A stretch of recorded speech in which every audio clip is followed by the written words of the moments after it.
والعصر إن الإنسان لفي خسر إلا الذين آمنوا وعملوا الصالحات وتواصوا بالحق وتواصوا بالصبر.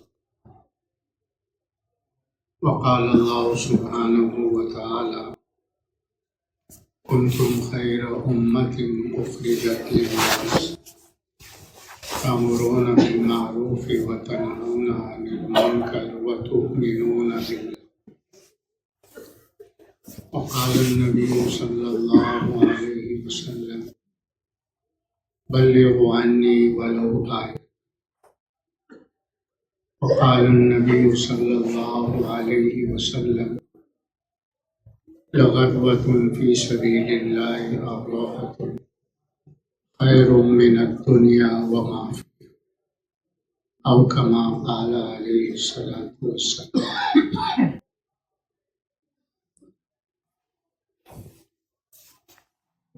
ساری دنیا میں دعوت و تبلیغ کے نام سے محنت ہو رہی ہے۔ دنیا میں جتنے بھی ممالک ہیں سب میں محنت شروع ہو گئی۔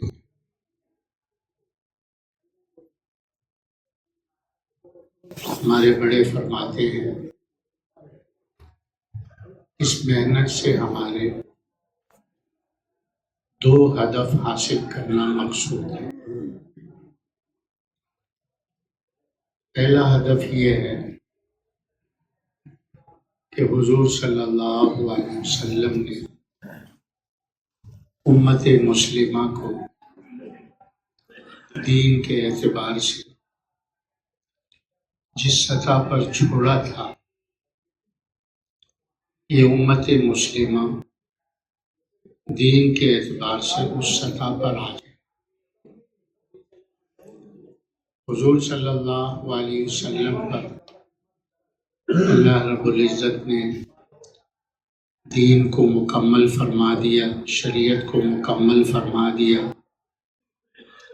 آپ صلی اللہ علیہ وسلم نے امت تک پورا دین پہنچایا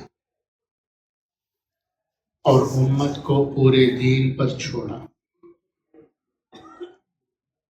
ہر مسلمان اللہ کے ہر حکم کو پیارے نبی صلی اللہ علیہ وسلم کے طریقے سے پورا کرتے ہوئے زندگی گزارتا۔ کوئی مسلمان اللہ کے کسی حکم کو چھوڑ کر، پیارے نبی کے کسی طریقے کو چھوڑ کر زندگی نہیں گزار۔ پورا دین مسلمانوں میں موجود تھا۔ ایمانیات کا دین، عبادات کا دین، اخلاقیات کا دین، معاملات کا دین، معاشرت کا دین اور سیاست و قضا کا دین، یہ پورا دین ہے۔ اب پورا دین امت مسلمہ کی زندگی میں موجود ہے اور حقیقت کے ساتھ موجود ہے۔ ایمان بھی اپنے حقیقی سطح پر، عبادات بھی حقیقت کے ساتھ، اخلاق کی حقیقت کے ساتھ، معاملات معاشرت کا دین وہ بھی حقیقت کے ساتھ، صرف سوری نہیں تھا، لفظی نہیں تھا، بلکہ حقیقت کے ساتھ پورا دین امت کے پہلے طبقے میں موجود تھا۔ ابو بکر رضی اللہ عنہ کے بارے میں بتاتے ہیں کہ فرمایا آسمان سے ایک قطرہ پانی کا نہ برسے اور زمین سے ایک دانہ غلے کا نہ اٹھے، لیکن مجھے یقین ہے کہ اللہ پاک مجھے روزی پہنچائے، کیونکہ رزاق اور رب کون ہے؟ اللہ کی ذات۔ روزی دینے میں اللہ بادلوں کے محتاج نہیں ہے، زمینوں کے محتاج نہیں ہے، دکانوں اور کارخانوں کے محتاج نہیں، روزی دینے والے تو اللہ ہے۔ ایسا یقین حفاظت کے اعتبار سے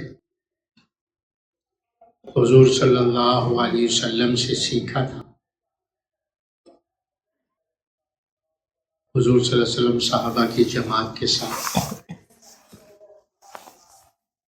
دوپہر میں کسی جگہ پڑاؤ ڈالا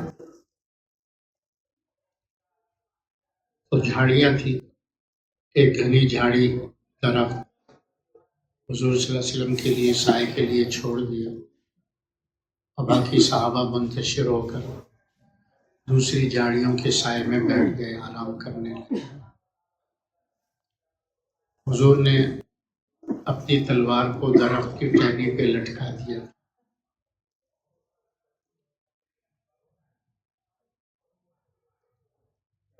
ایک دشمن کو موقع ملا کہ موقع اچھا ہے، اکیلے ہیں، تلوار بھی موجود ہے، آئے، تلوار اٹھائی تو حضور صلی اللہ علیہ وسلم کی آنکھ مبارک کھل گئی، یا اس نے جگایا، تھوڑا مکالمہ بھی کر لیں۔ تو اس نے کہا اب میرے ہاتھ سے آپ کو کون بچائے گا؟ تو حضور صلی اللہ علیہ وسلم میں وہیں کوئی خوف نہیں، کوئی ڈر نہیں، لیٹے لیٹے کہا اللہ، کون بچائے گا مجھے؟ جس اللہ کی دعوت دے رہا ہوں میں، وہ اللہ بچائے گا۔ کہتے ہیں اس کے ہاتھ سے تلوار گر گئی، حضور صلی اللہ علیہ وسلم نے اٹھا لی، اتنے میں صحابہ بھی چاروں طرف جمع ہو گئے۔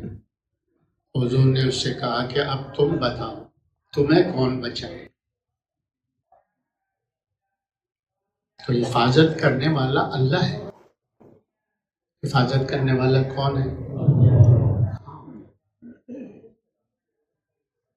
جب اللہ حفاظت کرے کوئی چیز نقصان نہیں پہنچا سکتی۔ جب اللہ کی حفاظت کا نظم اٹھ جائے تو پھر آدمی کو کوئی چیز بچا نہیں سکتی۔ علی رضی اللہ عنہ اپنی زمانہ خلافت میں باہر نکلے تو دیکھا کچھ سائے منڈلا رہے ہیں، آواز دے کے بلایا بھائی کون ہو، اور اس آدھی رات میں میرے گھر کے پاس کیا کر رہے؟ تو اپنا آ کے انہوں نے تعارف کروایا، میں فلاں بن فلاں، میں فلاں بن فلاں، میں فلاں بن فلاں، اور یہاں ہمیں کچھ خطرہ محسوس ہوا تھا تو آپ کی حفاظت کے لیے پہرا دے رہے۔ علی رضی اللہ عنہ نے کہا کہ زمین والوں سے میرا پہرا دے یا آسمان والے سے میرا پہرا دے؟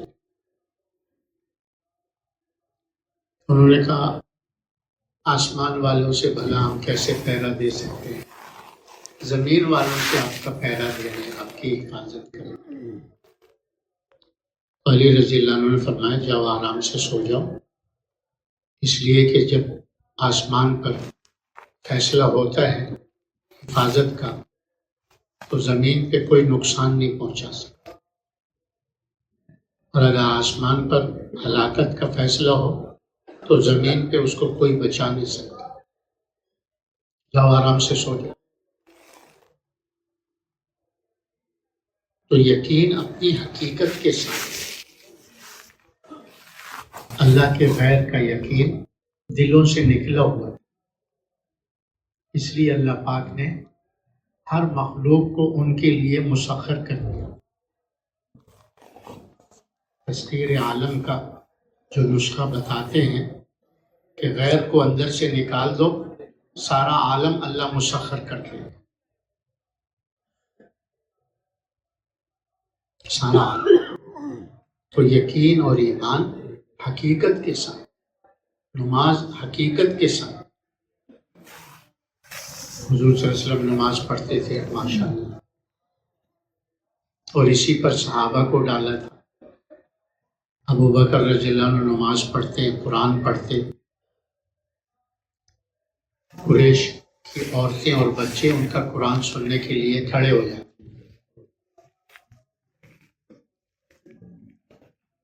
قریشیوں نے حضور سے کہا کہ ابو بکر کو اپنے گھر میں باہر نماز پڑھنے سے روکو، یہ اپنی مسجد میں اپنے کمرے میں جا کے نماز پڑھو، ہمارے بچے متاثر ہوتے، کیونکہ جب وہ نماز میں کھڑے ہوتے تھے ایسے ہوتے تھے جیسے اللہ کے سامنے کھڑے اور اللہ کو قرآن سنا، اللہ سے مناجات کر رہے، اللہ سے کلام ہو رہے۔ اسی لیے تو اپنا بھی پتہ نہیں چلتا، بے جان لکڑی کی طرح گڑے، پرندے سر پر آ کے بیٹھ گئے۔ تو یہی نمازیں تھی، جب ہاتھ اٹھاتے تھے اللہ ان کے ہاتھوں کو خالی نہیں لوٹا، یہی نمازیں تھیں۔ بنجر زمین میں اس وقت تک نماز پڑھتے رہے، سجدے میں دعا مانگتے رہے، جب تک کہ محسوس نہیں ہوا کہ زمین سے پانی اوپر آ رہا ہے۔ جب یہ محسوس ہوا کہ پانی اوپر آ رہا ہے، خادم کو کہا کہ مسلح ہٹاؤ اور اس نیچے سے اس کو کھودو۔ جب کھودا تو اس میں سے پانی کا چشمہ نکلا۔ ایسی نمازیں جاندار اللہ سے لینا اعمال کے ذریعے سے، یہ ان کے لیے سب سے آسان راستہ یہ ہے۔ یہ جو لوگ آج لگے ہوئے ہیں نا، اور بہت لمبے راستے پہ لگے ہوئے، اور وہاں سے بھی ملنا یقینی نہیں ہے، اللہ دے دے یا نہ دے، لیکن یہ جو راستہ ہے اعمال والا، یہ یقینی راستہ ہے، اور اس سے اللہ پاک دیتے ہیں، کیونکہ وعدہ فرمایا ہے، وعدہ فرمایا اخلاق کے اونچے معیار پر۔ ایسے اخلاق تھے مدینہ میں، اگر 10,000 آبادی تھی تو 9,999 کی زندگی بنانے میں لگے ہوئے تھے، کوئی کسی کی زندگی بگاڑنے کے پیچھے نہیں تھا، اور وہ ایک 9,999 کی زندگی بنانے میں لگا ہوا، ہر ایک دوسرے کی زندگی بنانے میں لگا، کوئی کسی کی زندگی بگاڑنے میں نہیں۔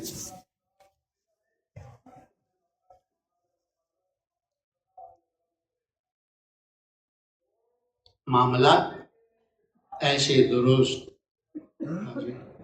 کھڑے صاف ستھری زندگی تھی، صاف ستھری معاملات کے کھڑے تھے۔ ایک صحابی کا انتقال ہوا، اس کا بیٹا آیا، حضرت میرے والد کا آپ پر قرضہ ہے، جبکہ اس کے والد کا قرضہ نہیں تھا، اس صحابی کا قرضہ اس کے والد پر تھا۔ لیکن جب اس نے یہ کہا کہ میرے والد کا آپ پر قرضہ ہے، تو فرمایا جب چاہے لے لو۔ یہ نہیں کہا کہ یہ کیا کہہ رہے ہو، کہاں لکھا ہے، اس کے سامنے دیا تھا، جب چاہے لے لو۔ اور جب گھر گیا تو دیکھا کو کتابیں وغیرہ جو کیونکہ لکھ کر رکھتے تھے، وہ ان کو اشباع ہو گیا تھا، اس وجہ سے ان کو صحیح بات کہیں لکھی۔ جب واضح طور پر دیکھا تو ان کے والد پر ان کا قرضہ تھا، دوبارہ آئے اور معذرت کی کہ مجھ سے غلطی ہو گئی، آپ کا قرضہ میرے والد پر، تو فرمایا جب چاہے دے دینا، اگر کہو تو میں معاف کر دیتا ہوں۔ یعنی حضرت معاف نہیں کروانا، یہ میرے بنجر زمین کا ٹکڑا ہے، اگر آپ اس کے عوض لینا چاہیں۔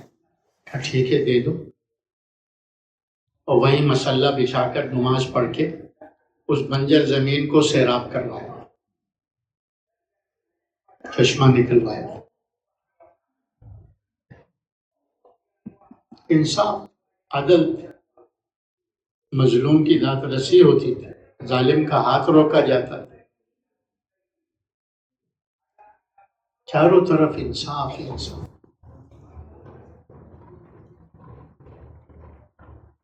جب حضرت عمر رضی اللہ عنہ کا انتقال ہوا تو کافر بھی رو رہے تھے۔ کیوں؟ کہ مسلمان تو اللہ کے ڈر سے، ظلم سے باز آئے ہوئے تھے، کافر عمر رضی اللہ عنہ کے ڈر سے باز آئے ہوئے تھے۔ اب عمر رضی اللہ عنہ چلے گئے تو اب تو ان کا ڈر بھی ختم ہو گیا۔ علی رضی اللہ عنہ اپنے دور خلافت میں ایک یہودی کو دیکھا، ان کی زرہ کو بازار میں بیچا، اس کا ہاتھ پکڑا کہ بھائی یہ تو زرہ میری ہے، تم اسے کیوں بیچ رہے ہو؟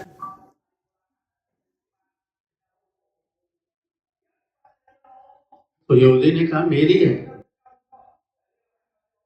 تو دعویٰ قاضی کے پاس چلا گیا، چلو قاضی شریح رحمۃ اللہ علیہ اس تو علی رضی اللہ عنہ مدعی تھے، تو ان سے پوچھا کہ بھائی تمہارے پاس کوئی گواہ ہے کہ یہ زرہ آپ کی؟ کیونکہ مدعی پر گواہ ہوتے ہیں، مدعا علیہ پر قسم ہوتی ہے، اگر اس کے پاس گواہ نہ ہو تو مدعا علیہ سے قسم لی جائے۔ تو علی رضی اللہ عنہ نے فرمایا ایک میرا بیٹا حسن اور ایک میرا غلام، یہ دو گواہ ہیں۔ تو قاضی نے کیا کہا؟ بیٹے کی گواہی باپ کے حق میں مقبول نہیں ہے، بیٹے کی گواہی قبول نہیں، شرعاً درست نہیں۔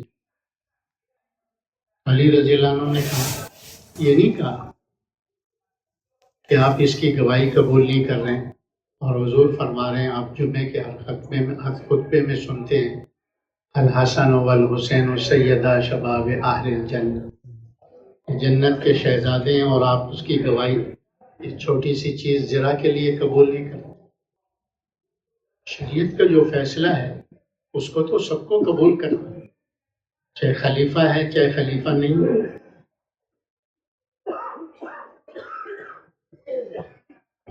تو قاضی نے یہودی کے حق میں فیصلہ کیا، اور وہ یہودی وہیں کھڑے کھڑے ہو کر مسلمان ہو گیا اور کہا کہ یہ زرہ جو تھی یہ علی رضی اللہ عنہ کی تھی، ان کی سواری سے گری تھی، میں نے اٹھا لی تھی۔ علی رضی اللہ عنہ کو لا کے وہ زرہ دینے لگے۔ علی رضی اللہ عنہ نے فرمایا اب تو تم کلمہ پڑھ کے میرے بھائی بن گئے ہو، یہ زرہ تمہیں ہدیہ ہے، اور اتنا اتنا مال اور بھی تمہارے لیے ہدیہ ہے۔ تو دین پورا موجود تھا، حقیقت کے ساتھ موجود تھا۔ بڑے فرماتے ہیں جب دین حقیقت کے ساتھ مسلمانوں کی زندگی میں موجود ہوگا تو پھر مسلمان اللہ تبارک و تعالیٰ کی مدد کے ساتھ، اللہ تعالیٰ کی مدد کے ساتھ اوپر جائیں گے، نیچے نہیں جائیں گے۔ اقوام عالم میں اللہ ان کو اونچا کرے گا۔ انتم الاعلون ان کنتم مومنین، کہ تمہیں بلند رہو گے اگر تم ایمان والے ہوئے۔ تو ایمان کا پتہ عمل سے چلتا ہے، ایمان کا پتہ اخلاق سے چلتا ہے، ایمان کا پتہ اخلاص سے چلتا ہے، ایمان کا پتہ معاملات اور معاشرت سے چلتا ہے، ایمان کا پتہ سیاست اور قضا سے چلتا ہے۔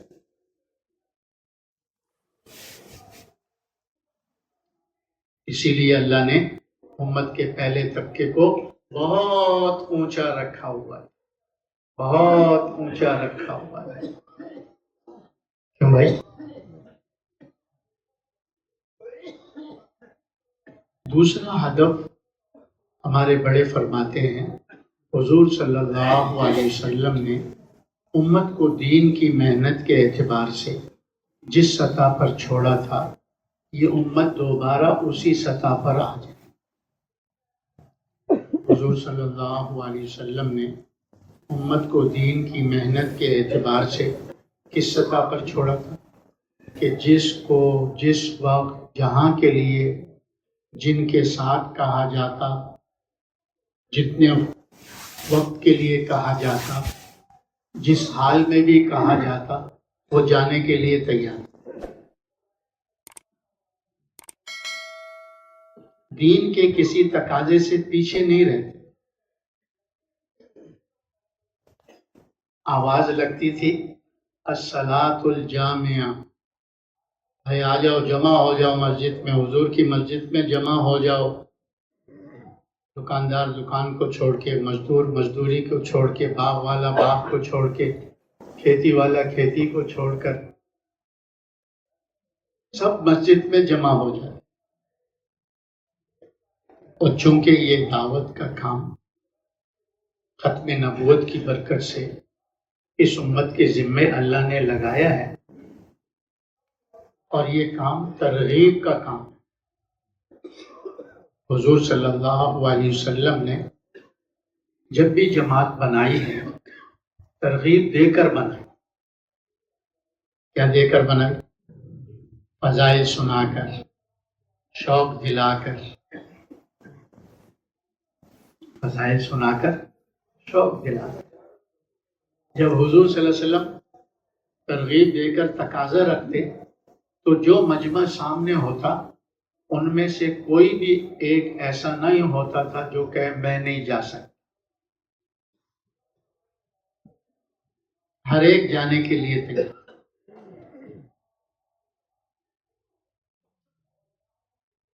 حضور صلی اللہ علیہ وسلم کو بسا اوقات ان میں سے بعضوں کو روکنا پڑتا تھا، فرماتے تم رک جا، آئندہ کسی جماعت میں بھیج دیں، تم رک جا، آئندہ کسی جماعت میں بھیج دیں، آئندہ کسی تقاضے پہ بھیج دیں۔ کہتے ہیں جس کو روک دیتے تھے نا، وہ گھر جاتے ہوئے روتے ہوئے جاتا تھا کہ مجھ سے کیا کمی رہ گئی کہ میں اس جماعت میں جانے سے محروم ہو گیا، کیا کمی رہ گئی مجھے۔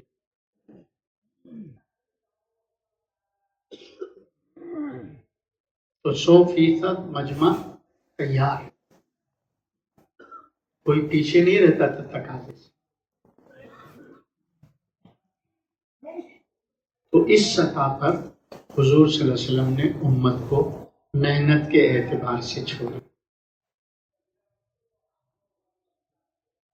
ایک تو وہ دین سے روشن تھے، اور پھر نقل و حرکت میں اس طرح تھے، ایک تقاضے سے آئے پھر دوسرے تقاضے پہ چلے، اس سے آئے پھر تیسرے تقاضے پہ چلے گئے، آنا جانا آنا جانا، اور اپنے تقاضوں پر، اپنے گھر کے تقاضوں پر، اپنے کاروبار کے تقاضوں پر دین کے تقاضوں کو مقدم کر کے چل رہے تھے۔ اس سطح پر حضور صلی اللہ علیہ وسلم نے امت کے پہلے طبقے کو چھوڑا۔ اب دین کے اعتبار سے ہم دیکھ لیں امت کا کیا حال ہے۔ کون سا اللہ کا حکم ہے جو 100% زندہ ہو؟ نماز جس پر 2 پیسے بھی نہیں لگتے، امت کے کتنے فیصد اس نماز کو ادا کریں؟ اور جو پڑھ رہے ہیں، ادا کر رہے ہیں، ان کی نماز کی حقیقت بھی دیکھ لیں کہ نماز کس طرح پڑھ رہے ہیں۔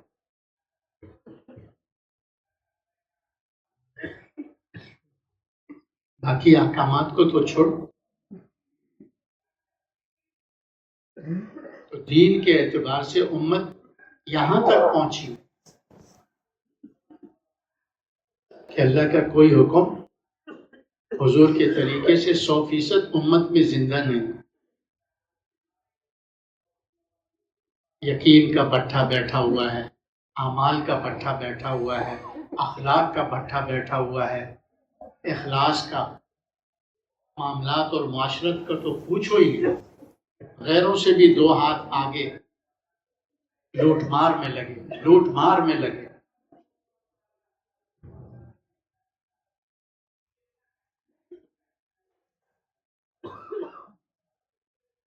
تو پہلا ہدف یہ ہے کہ گندگیوں سے امت پاک ہو جائے، صفات سے مزین ہو جائے.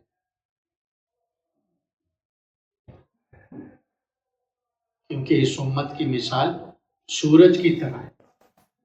کس طرح ہے بھائی؟ سورج کی طرح. سورج میں 3 چیزیں ہیں. ایک نقل و حرکت میں ہے، دوسرا روشن ہے، اور جہاں جاتا ہے روشنی اور گرمی پہنچاتا ہے تو ان سے کوئی اجر اور بدلہ نہیں چاہتا. جن کو بھی روشنی پہنچاتا ہے یا گرمی پہنچاتا ہے، سورج کا کوئی بل آیا ہے آپ کے پاس آج تک؟ بولو گے؟ یہ واپڈا والے تو ہر مہینے بھیجتے رہتے ہیں. اس امت کی مثال اس سورج. صحابہ کا امت کا پہلا طبقہ اسی طرح تھا، 3 سے روشن اور نقل و حرکت میں اس طرح آ رہے ہیں جا رہے ہیں، آ رہے ہیں جا رہے ہیں. جیسے سورج کہیں غروب ہوتا ہے، کہیں طلوع ہوتا ہے، کہیں نصف نہار، کہیں کہاں، یعنی 24 گھنٹے پھر رہا ہے سورج دنیا میں. تو یہ امت کا پہلا طبقہ بھی 24 گھنٹے پھر رہا تھا، کبھی اس ملک میں، کبھی اس ملک میں، کبھی اس ملک میں، اور دین سے روشن تھا. اور جا کر کہتا تھا جیسے نبی کہتے تھے، ان اجری الا علی اللہ، ہمارا بدلہ اللہ پر ہے، تم سے ہم کچھ نہیں چاہتے. صحابہ بھی کہتے تھے تمہارا ملک تمہیں مبارک ہو، تمہاری چیزیں تمہیں مبارک ہو، ہمیں تمہارے ملک سے کوئی سروکار نہیں ہے، تم کلمہ پڑھ کے مسلمان ہو جاؤ، ہمارے بھائی ہو، تمہارا ملک تمہیں مبارک ہو. آج دین کی محنت کے اعتبار سے دیکھ لو، ایک مسلمان جو اللہ پر جان دینے کے لیے، صحابہ کی جو تشکیلیں تھیں نا، اوقات کے اعتبار سے نہیں تھی، تقاضے کے پورا کرنے کے اعتبار سے. تقاضا دیتے تھے کہ جاؤ اس کو پورا کر لو یا وہیں اپنی قبر بنایا. چلے 4 مہینے کے اعتبار سے نہیں تھی. ایک تشکیل گزارو، واپس آ جاؤ، دوسرے جاؤ، یہ نہیں. تقاضا ہے اس کو پورا کر کے آؤ. اس میں جان جاتی ہے اللہ پر، اللہ کے دین پر، تو جان قربان کرو. تو اس محنت کا تو ہے ہی یہ کہ ہر مسلمان اللہ پر جان دینے والا بن جائے. ہر مسلمان کیا کرنے والا بن جائے؟ اللہ پر جان دینے والا بن جائے. آج مسلمان اللہ کی نماز پر، اللہ کی اس نماز کے حکم پر 2 پیسے کو قربان نہیں کر سکتا، دکان کو، دفتر کو، کہ مسجد میں آ کے نماز پڑھ. یہ جان کیسے دے گا؟ تو آج امت دین کے اعتبار سے بھی اور دین کی محنت کے اعتبار سے بھی دی. آج تو مسلمان اپنی زندگی کے مقصد کو بھولا ہوا ہے. مسلمان کی زندگی کا مقصد کیا ہے؟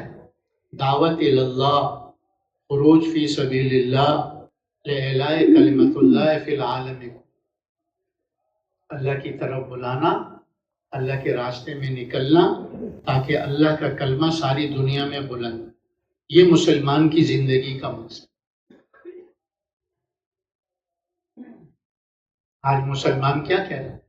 میں تو دکاندار ہوں، میں زمیندار ہوں، میں کارخانے دار ہوں، میں ڈاکٹر ہوں، انجینئر ہوں، میں صدر ہوں، وزیر ہوں. آج تعارف کروا رہے ہیں آپ اپنی زندگی کا مقصد بھول گئے کہ میں مسلمان، میں حضور کا امتی، اور حضور صلی اللہ علیہ وسلم والا کام میرا کام، دین کی محنت کے اعتبار سے یہاں تک پہنچے، تو مسلمان جان کیا دے گا جو نماز پر تھوڑا وقت نہیں دے سکتا، روزے پر اپنے نفس کو تھوڑی دیر کے لیے بھوکا پیاسا نہیں برداشت کر سکتا، بخل کی وجہ سے زکوٰۃ نہیں دیتا، بخل کی وجہ سے حج و عمرہ نہیں کرتا، اس مسلمان سے ہم کیا توقع کریں گے؟ یہ اللہ پر جان دے گا؟ ہمارے بڑے فرماتے ہیں امت آج سورج کو گرہن لگا ہوا ہے، سورج کو کیا لگا ہوا ہے؟ نقل و حرکت میں تو ہے امت، آج نقل و حرکت میں تو ہے، کوئی گاڑی خالی نظر آتی ہے آپ کو؟ بولو، چھوٹی گاڑیاں، کوچ، بسیں، ہوائی جہاز مہینوں مہینوں پہلے بکنگ ہو رہی، تو امت نقل و حرکت میں تو ہے نا، لیکن دین سے خالی ہے۔ کس سے خالی ہے؟ گہن لگا ہوا ہے، گہن کہتے جب سورج کو گرہن لگا ہو اور نقل و حرکت کرے تو جہاں جاتا ہے اندھیرا زیادہ کرتا ہے،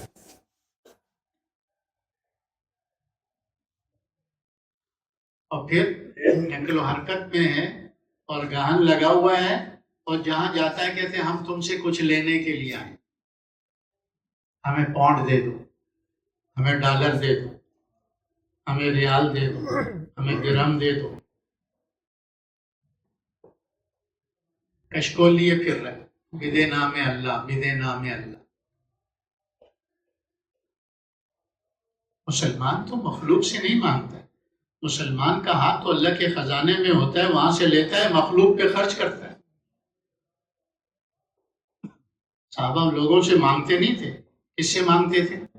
اور آتا تھا تو کس پہ خرچ کرتے تھے؟ مخلوق پہ خرچ کرتے، اس لیے لوگوں کو پتا تھا کہ ہاں یہ ہے دین اسلام، اس لیے ہماری ان طریقوں میں کامیابی نہیں ہے، طریقے دین اسلام میں کامیابی ہے، اپنے کفر اور شرک سے توبہ کر کے اسلام میں داخل۔ آج تو مسلمان، وہ کہتے ہیں مسلمان ہمیں دھوکہ دیتے ہیں، کیا کرتے ہیں؟ دھوکہ دیتے ہیں، ہم کو کہتے ہیں ہماری کامیابی دین اسلام میں ہے، ہماری کامیابی دین اسلام میں ہے، تو مسلمان کیا کہتے ہیں؟ ہمیں ڈالر دے دو، تو ان کی کامیابی ہمارے ڈالروں میں ہے، وہ جو آواز لگا رہے ہیں ڈالر دے دو، پاؤنڈ دے دو، مدد کر دو، یہ کر دو، وہ کہتے ہیں ہمیں دھوکہ دیتے ہو، ہماری کامیابی تمہارے دین اسلام میں اور تمہاری کامیابی ہمارے ڈالروں میں ہے، ہمیں دھوکہ دیتے ہو۔ ہمارے بڑے فرماتے ہیں جب امت کا پہلا طبقہ دین سے روشن اور نقل و حرکت میں یوں تھا اور کسی سے کچھ مانگتا نہیں تھا، جہاں جاتا تھا لوگ ان کی زندگی کو دیکھ کر اسلام میں داخل، اللہ نے عالم کے لیے ان کو ہدایت کا ذریعہ بنا، عالم کے لیے ہدایت کا ذریعہ بنا۔ تو یہ دو ہدف حاصل ہو جائیں کہ امت پورے دین پر آ جائے حقیقت کے ساتھ، اور پورے دین کی محنت پر اس طرح آ جائے کہ جس کو جس وقت جہاں کے لیے کہا جائے وہ جانے کے لیے تیار، بلکہ اس طرح محنت میں لگے کہ اللہ پر جان دینے کے لیے تیار۔ چلے 4 مہینے کی بات نہیں، سال 7 مہینے کی بات نہیں، اللہ پر جان دینا۔ اب پہلے دن کسی مسلمان کو کہو گے نا تو وہ تو ڈر جائے گا بیچارہ، میں اللہ پر کیسے جان دے۔ مولانا محمد احمد صاحب رحمۃ اللہ علیہ راولپوری، وہ فرماتے تھے تبلیغ میں اللہ پاک نے ایسا انداز دے دیا امت کو، اگر اس طرح اس کو لے کر چلیں تو انشاءاللہ اس ہدف پر پہنچ جائے گی۔ تبلیغ والے کیا کرتے؟ پہلے چھوٹی انگلی پکڑتے، پھر اس کے ساتھ والی، پھر اس کے ساتھ، پھر اس کے ساتھ، پھر ہاتھ دے دیتے، پھر ہاتھ لاتے لاتے کندھے میں، بھائی چلو تعلیم میں بیٹھو، پھر جو ہے منگل شب جمعہ ہے، ایسے روزے کی جماعت جاری ہے، چلہ ہے، 4 مہینے ایسے گلے میں ہاتھ ڈال، 4 مہینے لگاتا ہے، ماحول میں آتا ہے تو پتہ چلتا ہے۔ کوئی کام بغیر ماحول کے سمجھ میں نہیں آتا، اور نہ کوئی کام بغیر ماحول کے سیکھا جاتا ہے۔ تو علماء اکرام اس امت کے اخص الخواص ہیں، اور سیادت اور قیادت ان کی ذمہ داری ہے کہ اللہ نے ان کو تفصیلی علم دیا۔ اب یہ کہیں جی ہمارے لیے سال ہے اور ایک عام آدمی کے لیے 4 مہینے،